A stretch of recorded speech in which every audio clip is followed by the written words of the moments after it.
ഇനി നിങ്ങൾ എന്നെ തല്ലിയ ഞാനും തിരിച്ചു തല്ലും. വേണം, അത് വേണം. അല്ലെങ്കിൽ ഒരു ഗിവ് ആൻഡ് ടേക്ക് പോളിസിയാ എനിക്കിഷ്ടം. അല്ലേ എപ്പോഴും എൻ്റെ നിന്ന് തല്ല് വാങ്ങിക്കുമ്പോ നിനക്കും ബോറടിക്കും, തല്ലുന്ന എനിക്കും ബോറടിക്കും.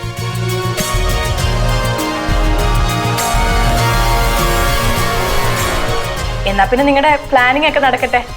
ഞാനിവിടെ നിന്നിട്ടൊരു ബുദ്ധിമുട്ട് വേണ്ട.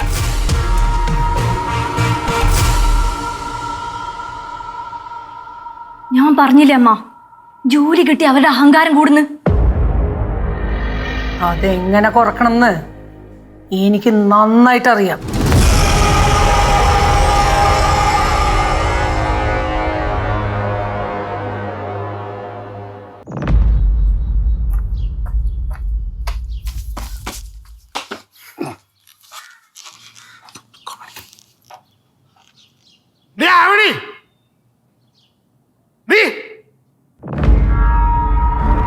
എന്താടാ നീ കുടിച്ചാ?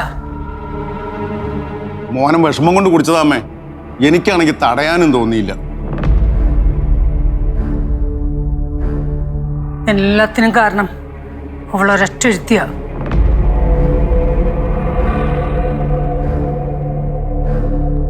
നീ ഇപ്പൊ ഇങ്ങോട്ട് എന്തിനാ എഴുന്നള്ളി വന്നത്? എനിക്ക് സൗകര്യം ഉണ്ടായിട്ട്. സൗകര്യം എളുപ്പം കയറി വരാനേ. ഇത് നിന്റെ തറവാട്ട് സ്വത്തൊന്നുമല്ല. ഞാൻ നേരത്തെ പറഞ്ഞിട്ടുണ്ടോ ആവണിക്ക് ഒരു ആവശ്യം ഉണ്ടെങ്കിൽ ഞാൻ അവളുടെ കൂടെ കാണുമെന്ന്? നിങ്ങൾ പറഞ്ഞാലും പറഞ്ഞില്ലെങ്കിലും ഞാൻ ഇവിടെ വരും, വന്നിരിക്കും. ഇത് വല്ലാത്ത കഷ്ടമാണല്ലോ.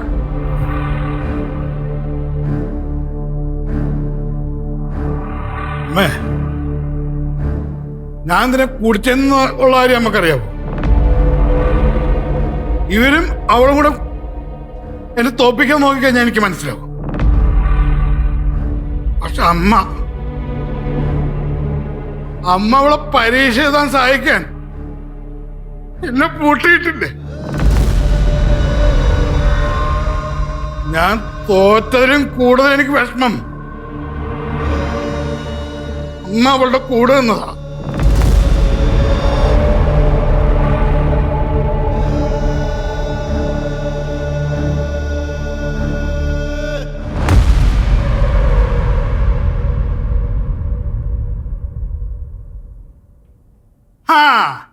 ഇറങ്ങി വാടി.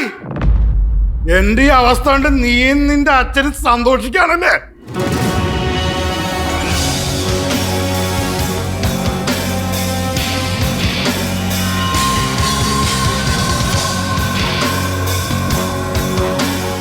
ആരൊക്കെ നിന്റെ കൂടെ നിന്നാലും ജോലിയെന്നും പറഞ്ഞ് നീ വീടിന്റെ പടിക്ക് പുറത്തിറങ്ങില്ല.